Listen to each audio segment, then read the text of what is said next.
Bismillahirrahmanirrahim. Alhamdulillahilladzi hadana li ta'miril qalbi wa ihya'ihi bidawami dzikrihi wa suhbati ahbabihi. Ashhadu an la ilaha illallah wahdahu la syarika lahu fi ardihi wa sama'ihi. Wa ashhadu anna sayyidana Muhammadan abduhu wa rasuluhu ila kaffati ibadihi. Sallallahu wa sallama ala sayyidina Muhammadin as-sadiqil masduqi fi jami'i ahwalihi wa ala alihi wa sahbihi wa dzurriyyatihi wa atba'ihi. Salatu wa salaman daimaini mutalazimaini ila yaumi liqa'ihi. Amma ba'du. Yang kita hormati dan kita cintai para habaib dan para alim ulama, para muhibbin, hadirin hadirat rahimakumullah. Pertama-tama kita memanjatkan puji dan syukur kehadirat Allah Subhanahu wa ta'ala yang telah melimpahkan anugerah, taufik, hidayah serta inayah kepada kita sehingga kita dapat berkumpul bersama-sama di majlis zikir, majlis ta'lim yang penuh berkah dan rahmat ini. Salawat dan salam kita haturkan kepada junjungan kita Nabi besar Muhammad sallallahu alaihi wasallam dan kepada seluruh keluarga, para sahabat, zurriyat dan pengikut beliau sampai hari akhir. Al-hikmatu tsaminah wal arba'un minal hikamil ataiyah. Qala al-imam Ahmad ibnu Athaillah as-Sakandari rahimahullah. Hikmah yang ke-48 dari Al-Hikam Al-Ataiyah. Berkata Imam Ahmad ibnu Athaillah as-Sakandari rahimahullah, min alamati mautil qalbi adamul huzni ala ma fataka minal muwafiqat wa tarkun nadami ala ma fa'alta min wujudiz zallat. Artinya, setengah dari tanda-tanda matinya hati seseorang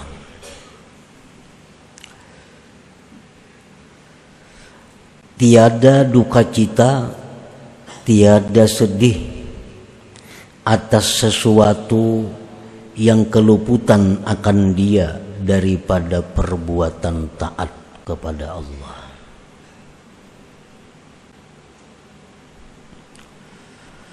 Dan tiada menyesal atas yang engkau perbuat daripada adanya kesalahan, ketergelinciran. Dalam hikmah yang ke-48 ini beliau menyebutkan ada 2 dari sekian tanda mati hati seseorang. Yang pertama tadi disebut sidin, tidak sedih, kada menyesal, kada berduka atas keluputan berbuat taat kepada Allah.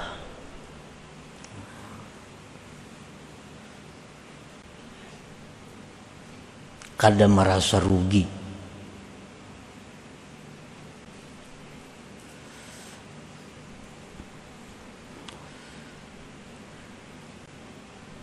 Baik taat itu berupa yang fardu atau taat itu berupa yang sunat. Misalnya kita guring. Nah, lalu bangun guring jam 6 subuh. Otomatis subuh tadi taliung. Pertama keluar pada waktunya, nang kedua sembahyang berjamaahnya kada umpat, di situ inya kadada merasa rugi. Kadada merasa rugi. Biasa-biasa. Nah, ini salah satu alamat orang ini mati hatinya. Salah satu tandanya. Kalau orang itu hatinya hidup, inya menyesal. Inya merasa rugi karena kada sempat sembahyang subuh berjamaah, kada sempat sembahyang pada waktunya, menyesal luar biasa. Nah, ini alamat hati orang itu hidup.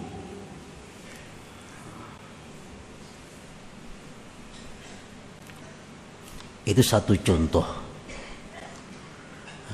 Kita bandingkan, kita kiaskanlah kepada perbuatan-perbuatan taat lainnya. Amun nang sudah sengaja kada memperbuat itu lebih pada mati lagi nih tuh. Tahuai waktunya ada, awaknya lapang, awaknya sihat, orang berbuat taat, inya kada tegiur-giur nak umpat, itu alahan pada mati lagi.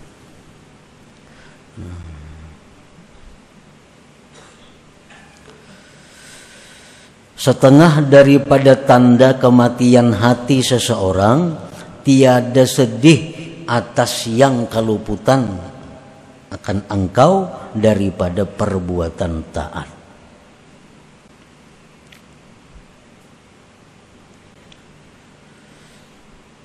Nah, disebutkan di zaman dahulu ada di antara para salihin, para sahabat Nabi yang mana mereka itu kada sempat. Nah, begitu sampai ke masjid, orang sudah tuntung sembahyang berjamaah. Menyesal luar biasa karena kehilangan 27 derajat. Kehilangan 27 kebaikan. Karena sembahyang berjamaah orang sudah bubar. Mereka merasa rugi. Lalu mereka bayar dengan 27 kali sembahyang. Nah, ini orang yang hidup hatinya.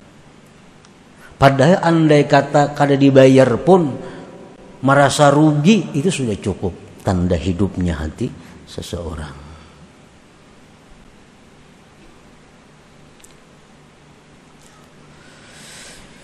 Yang kedua, tanda kematian hati seseorang lagi, tiada menyesal atas yang engkau perbuat daripada kesalahan-kesalahan. Kada ada menyesal, padahal tadi berbuat dosa, berbuat nang kada bagus, kada ada menyesal, biasa-biasa. Nah, itu tanda matinya hati juga. Para muhibbin rahimakumullah, mautul qalbi alamatus syaqawah wa su'il khatimah. Matinya hati itu tanda celaka dan tanda orang ini su'ul khatimah.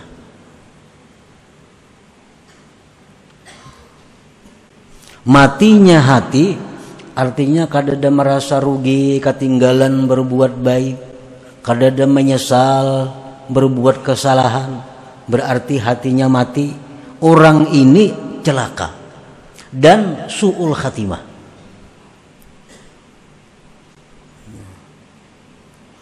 Amun orang itu hatinya mati, walaupun dipadahkan celaka dan su'ul khatimah, kada ada masalahnya, hatinya mati. Nah, mendengar nang macam ini, nah, ikam kalau ka itu aja, ikam tuh hati mati. Bila ikam hati itu mati, ikam kena celaka, dan ikam mati kada membawa iman. Biasa aja, orang mati. Orang mati.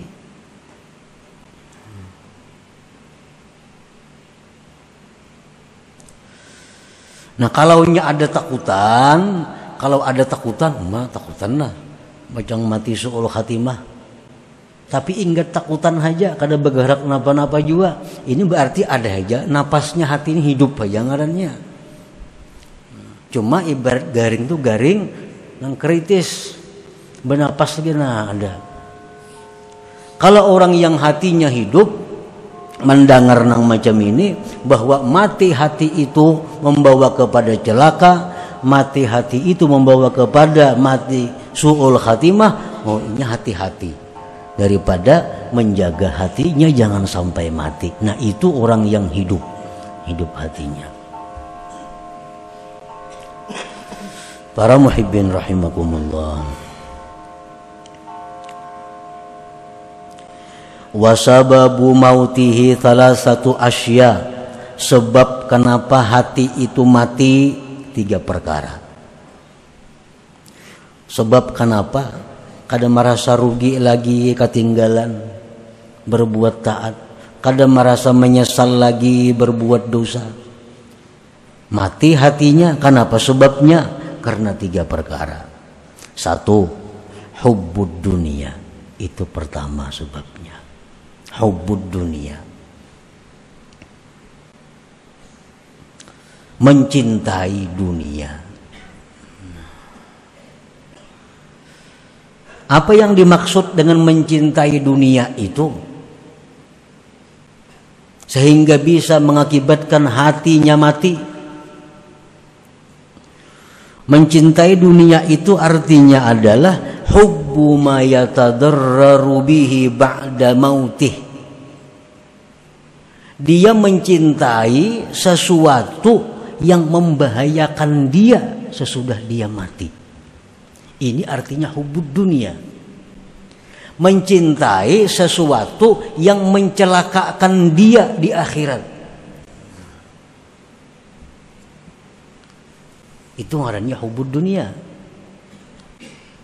Menyayangi sesuatu yang mencelakakan dia sesudah dia mati. Ini hubbud dunia.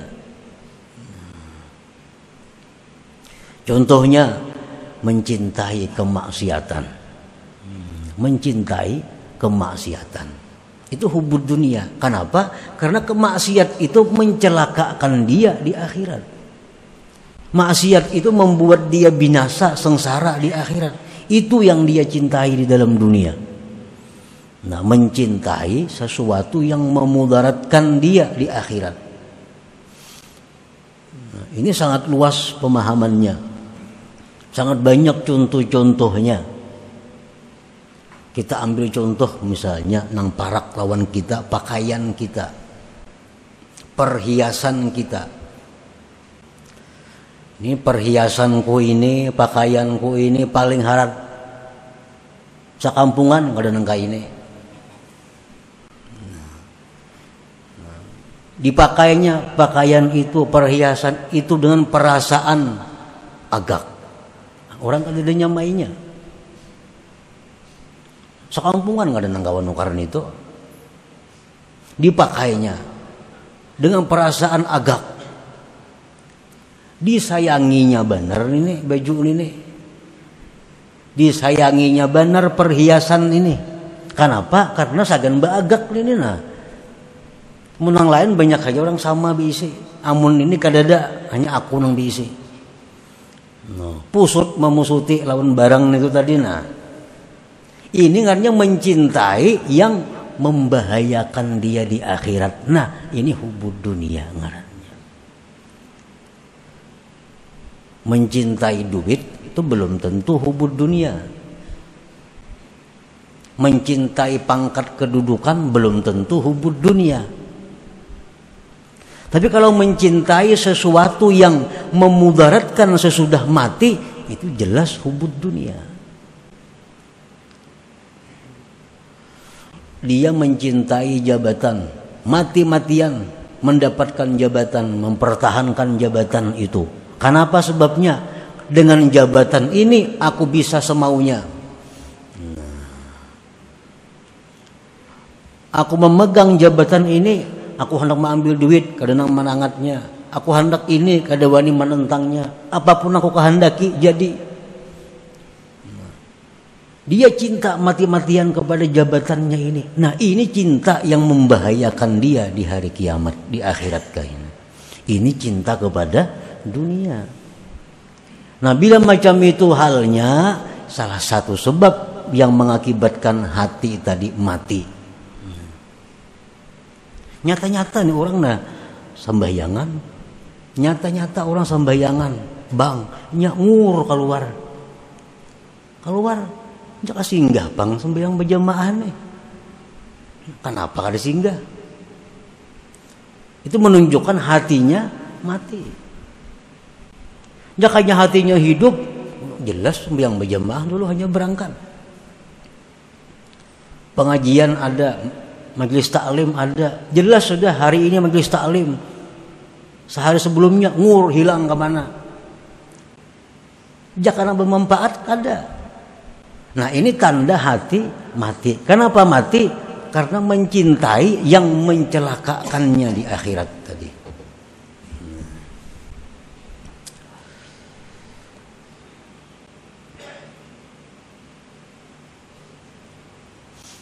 Mendengar rangka ini sudah ada apa-apa ya mati ngarannya.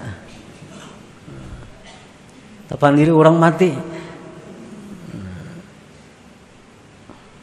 Jakanya hatinya ada sedikit hidup, ada perubahan, ada gerakan.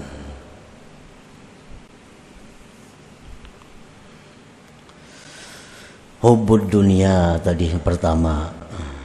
Jadi jangan diartikan secara umum hubbud dunia itu ketujuh cinta duit kada, cinta jabatan kada mesti itu. Karena duit itu bisa membawa kepada kebaikan, jabatan bisa membawa kepada kebaikan. Nang kada boleh itu yang membahayakan itu mencintai sesuatu yang membawa siksa di akhirat. Itu.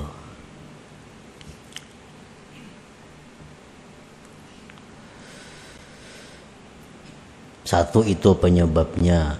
Yang kedua sebab kenapa hati kita ini menjadi mati, wal ghaflatu an dzikrillah.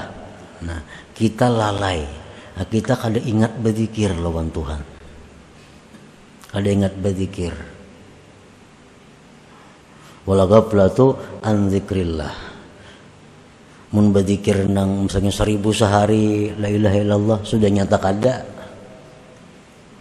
Ini zikir-zikir nang disuruh Tuhan dalam menghadapi keadaan-keadaan kada tazikir juga.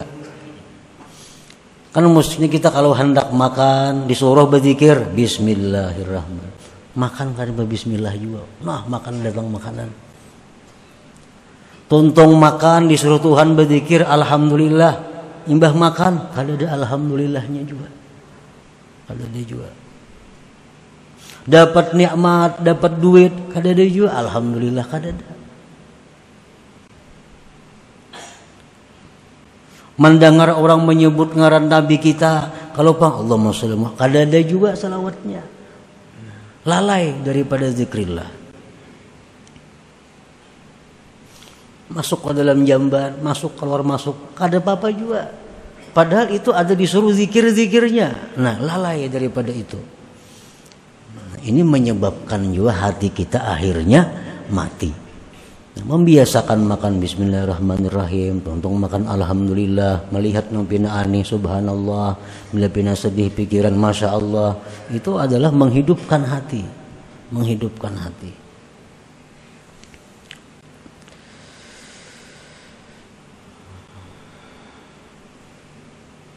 Yang ketiga yang menyebabkan hati itu mati irsadul jawarih fi ma'asillah, yaitu melepas anggota pada maksiat. Maksiat napa aja belanya hendak dilepasnya. Ada pemandangan nang haram, hendak memandang diitihinya. Ada pendengaran nang haram, hendak didengarakannya. Nah, dilepasnya anggotanya kepada yang maksiat. Nah, jadi kita mati hati kita itu.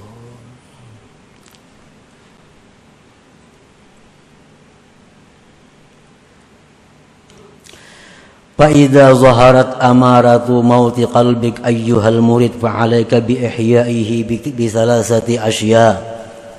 Apabila sudah nampak tanda-tanda kematian hati engkau wahai murid, maka mestilah engkau menghidupkannya dengan 3 perkara. Kalau kita mendengar yang tadi dirasa-rasa mati kada hati. atau kritiskah parak mati?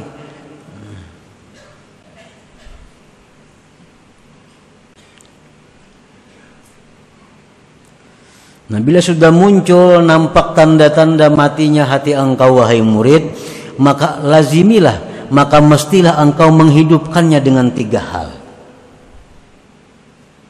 Nah, menghidupkan ini ngalih, orang mati dihidupkan.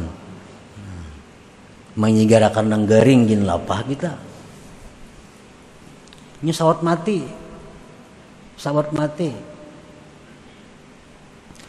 Nah, menghidupkannya itu pertama az-zuhdu fid dunya. Zuhud pada dunia.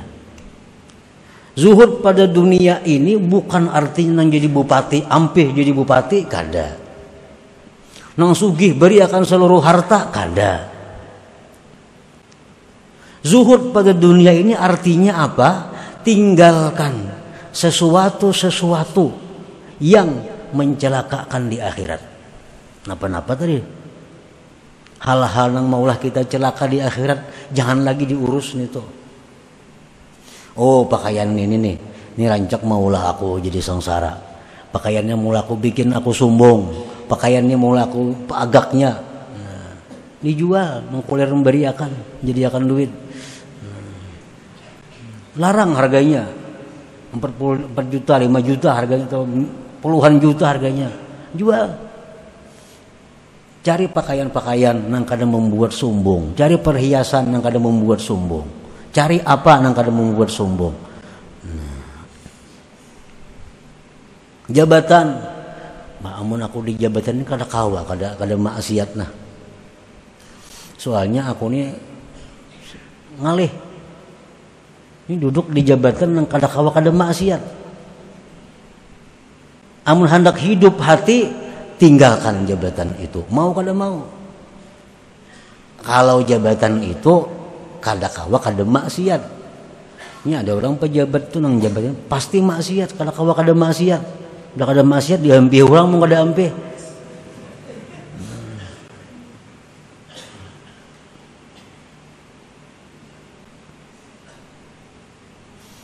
Nah, zuhud di dunia. Hilangkan sesuatu nang membawa bahaya di akhirat.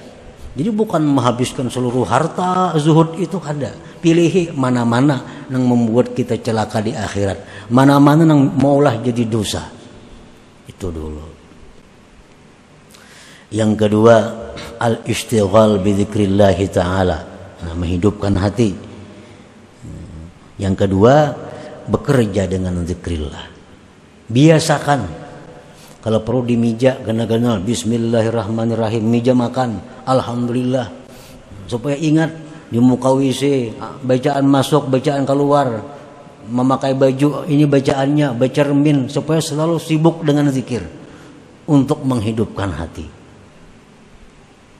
Al-istighalu bi dzikrillah wal ijtima' bi majalisil ilm wal zikir, dan berkumpul dengan majlis ilmu dan zikir. 4 turun majlis ilmu, majlis zikir, karena itu membantu menghidupkan hati. Yang ketiga, wasuhbatu ahbabillah ma'al adabihim. Yang ketiga, menghidupkan hati itu adalah bakawan lawan orang-orang yang dikasihi Allah, bakawan dengan kekasih-kekasih Allah, serta beradab dengan mereka. Nah, 3 hal itu. Bila kita kawa melaksanakan 3 ini, maka hati yang sudah mati tadi akan menjadi hidup kembali. Jauhkan, tinggalkan, hilangkan barang-barang, benda-benda apapun yang menyebabkan kita jadi dosa. 1. Yang kedua, perbanyak zikir, terutama dalam hal keadaan-keadaan yang kita dituntut untuk berzikir. Yang ketiga, bersahabat, berkumpul dengan orang-orang yang dikasihi Allah, serta beradab dengan mereka. 3 hal itu. Mengetahui orang itu kekasih Allah atau kada. Kita nak mencari kawan nih, hendak membaiki hati, hendak menghidupkan hati. Membuangi nang tadi sudah dibuangi, nang gitu diusah sudah dibuangi. Berzikir sudah aktif bagus, berkumpul dengan majelis ilmu sudah. Tinggal lagi hendak bersahabat, hendak dekat dengan kekasih-kekasih Allah. Kayak apa orang yang dimaksud kekasih Allah ini? Nah, secara zahir ada 5 hal alamat. Bila 5 hal ini pada seseorang itu ada, pegang orang itu, dekati orang itu, kawani. 1, alimun abid. Orang ini berilmu, beribadah. Berilmu, beribadah. 1 itu. Mun ilmunya tinggi, kada bisa bayangan, jangan dikawani. Ketinggian ilmu. Alimun abid, orangnya berilmu, beribadah. Sembahyang mau. Nah. Yang kedua, sakhiyun, pemurah. Orangnya berilmu, beribadat, pemurah. Nah, mengkikir lain juga. Lain kekasih Allah. Nah. Yang ketiga, pemaaf, tidak pemarah. Pemaaf, tidak pemarah. Nah. Yang keempat, tidak mengekali satu perbuatan maksiat. Kadang mengekali satu perbuatan maksiat. Amun maksiatnya berganti-ganti kada jadi soal. Ini kadang mengekali satu perbuatan maksiat. Amunnya mbahnu maksiat ini kena ampih maksiat itu pulang digawinya. Bentuk maksiat nang sebuting pulang itu kada jadi soal. Tapi kalau menatap satu maksiat, nah ini lain. Lain kekasih Allah. Nah, yang kelima, qalilul kalam, sedikit bicara. Nah, sedikit bicara. Ini 5 tanda zahir, tanda yang zahir bagi kekasih Allah di muka bumi ini. Nah, bila ada macam itu, kawani itu, maka ini akan menghidupkan hati.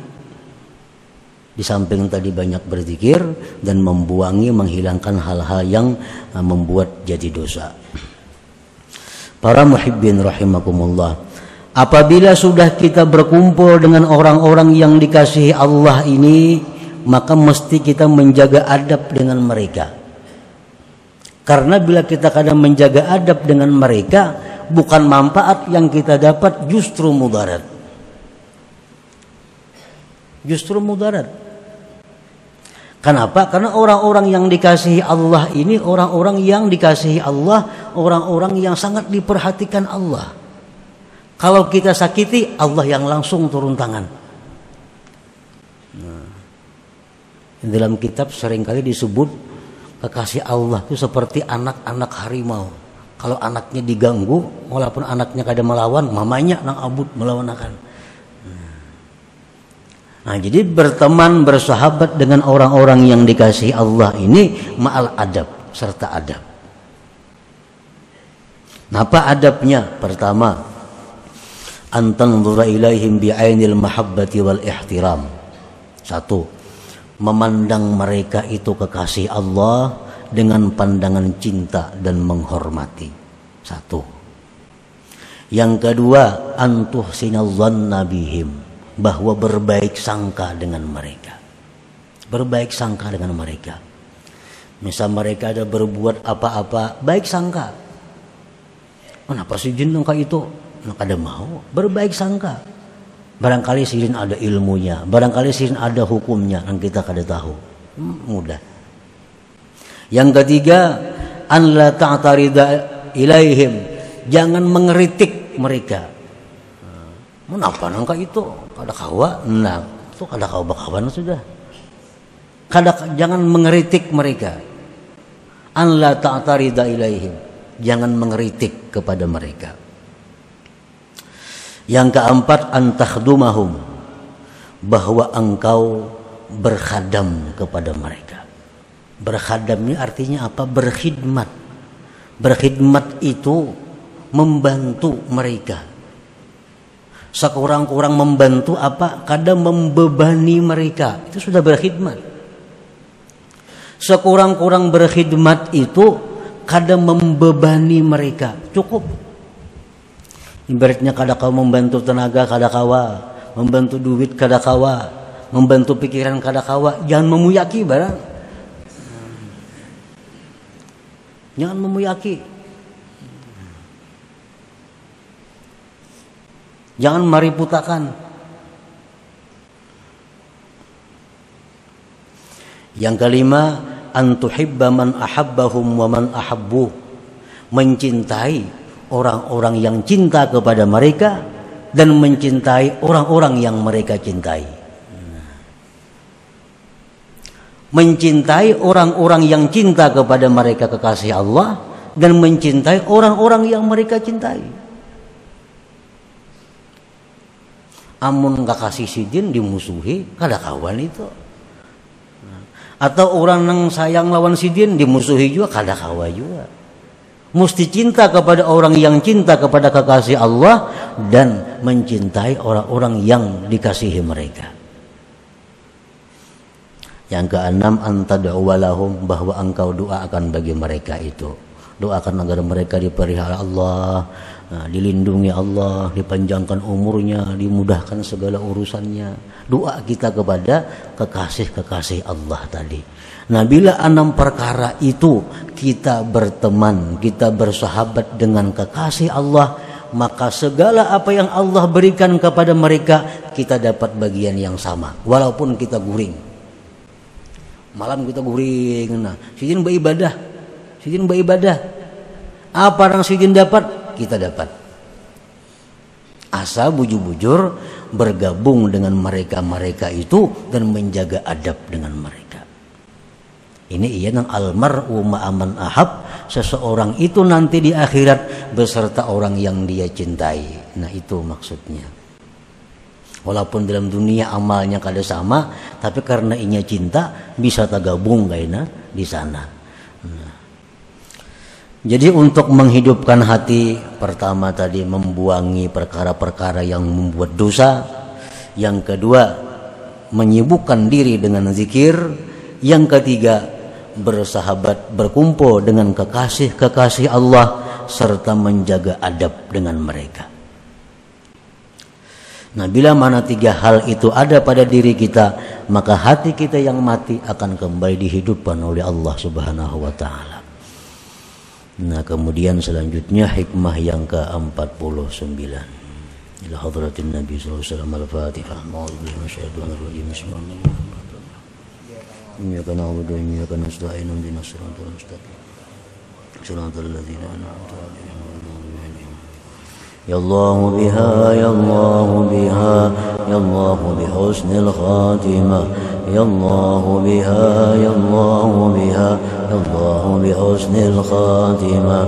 Ya Allah biha, ya Allah biha, ya Allah bihusnil khatimah. فيا أيها الرجل منه شفاعة صلوا عليه وسلموا تسليما.